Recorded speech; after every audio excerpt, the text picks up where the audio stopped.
According to a poll, one of two things come to mind when you hear the phrase job creator. About 70% of you will picture an entrepreneur running a business that employs people who will then be able to afford to put food on the table and a roof over their heads. The other 30% of you will think of a fat cat business owner who uses the fact that they employ people as an alibi to campaign for reduced taxes, relaxed business rules, and lenient penalties for their actual criminal activity. Hello, and welcome to Financial Fluence, where we'll teach you the most up-to-date strategies and tricks for making money online. The fight over jobs and job development is fiercely politicized, with some of the most divisive figures in the world at its heart. Elon Musk is either a brilliant person or a con artist, depending on who you ask. Jeff Bezos has supported a $15 minimum wage and provided millions of people with jobs.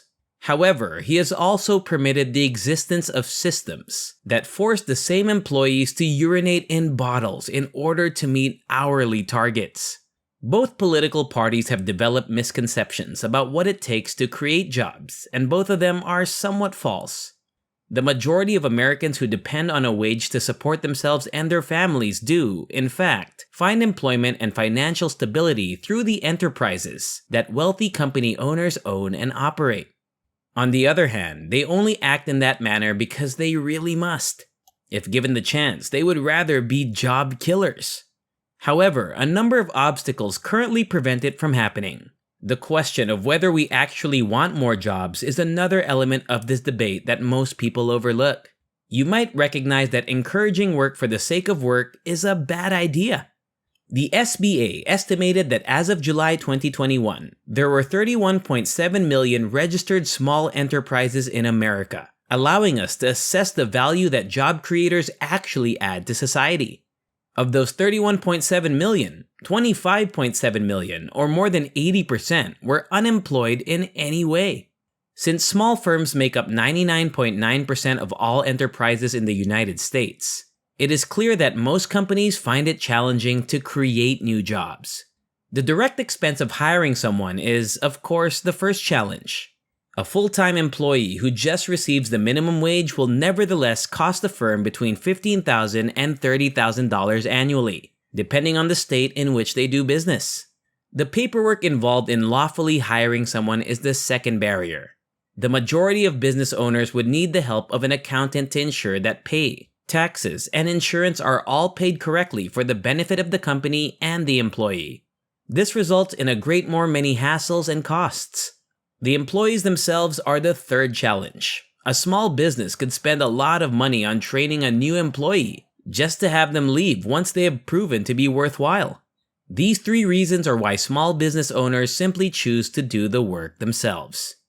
So, let's concentrate on the big businesses for the time being. Those companies that employ more than 500 people. These are the companies that are typically at the forefront of the conversation about how to create jobs. These businesses face the same difficulties. However, given their scale, there is no way to avoid employing people. Amazon is pouring billions of dollars into technologies that will lessen the need for human labor throughout its supply chain. Even the concept of entirely unmanned store locations is being tested. Self-driving automobiles are being pursued by other businesses with the aim of displacing bus, taxi, and truck drivers. Why then do these people who create jobs work so hard to eliminate jobs? Most people believe that the goal of this automation study is to eliminate the cost associated with hiring employees. Employees can take the place of robots, eliminating salaries and saving the business tens of thousands of dollars annually. The issue is that installing these robots can run into the millions of dollars, and many of these businesses have already invested billions in research without replacing even one employee. Many of these organizations want to do away with the unpredictable nature of their workforce and invest the money in a capital asset rather than a running cost. If you spend $1 million on a brand new piece of equipment, that amount is still listed on the balance sheet as an asset. It has only been moved from cash to equipment. This equipment will provide predictable performance over its operating life and have a depreciation schedule that is tax deductible. I'll give you some time to subscribe to the channel and give it a big thumbs up if you've enjoyed the video so far, before we delve any further. Also, if you enjoyed and learned something from this video, please leave a comment below. Let's return to the video now.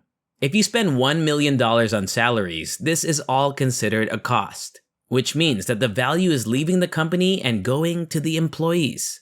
Even though it may not be the best financial choice, investors would undoubtedly choose the first alternative.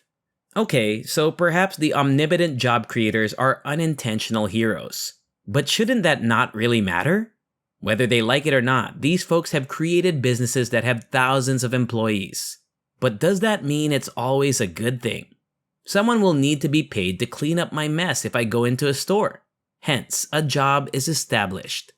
I'm creating a job if I vandalize City Hall, because the local government will hire someone to erase the graffiti, and perhaps hire a security guard to make sure it doesn't happen again.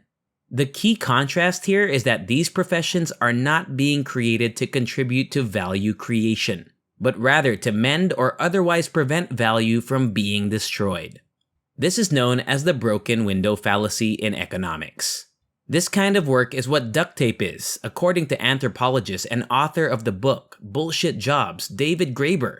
Regardless of the classification, I believe we can all agree that if these professions weren't necessary, we would all be better off. The same kind of jobs are being created by specific corporations in America now. The first businesses to discuss all the jobs they generate are casinos, weapons manufacturing, coal mines, and even mercenary groups. Some of these businesses will even use the employees they hire as an initial form of direct leverage on the government. They deliberately disperse their operations across the nation so they can threaten to fire employees if they are not given government contracts. It can be challenging to identify jobs that would be better off not existing. Investment banking is my primary line of work, and many of my coworkers have graduate degrees in computer science, physics, chemistry, and medicine. They decided to work in the sector since they could earn more as quants than as scientists. I can respect their decision, but they would benefit the world more if they were not employed by investment banks. You actually hold to one of two fallacies regarding job creators.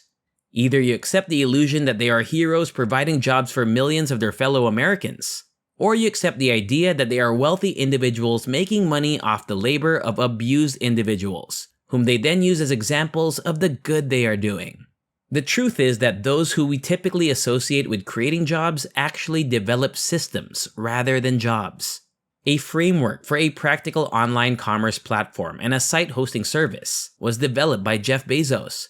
This structure involves partners, subcontractors, law firms, partner companies, and governments from all around the world, in addition to the Amazon organization itself. The systems that run Amazon were either set up by Jeff Bezos or established thanks to his hiring of someone, who recruited someone who hired someone else.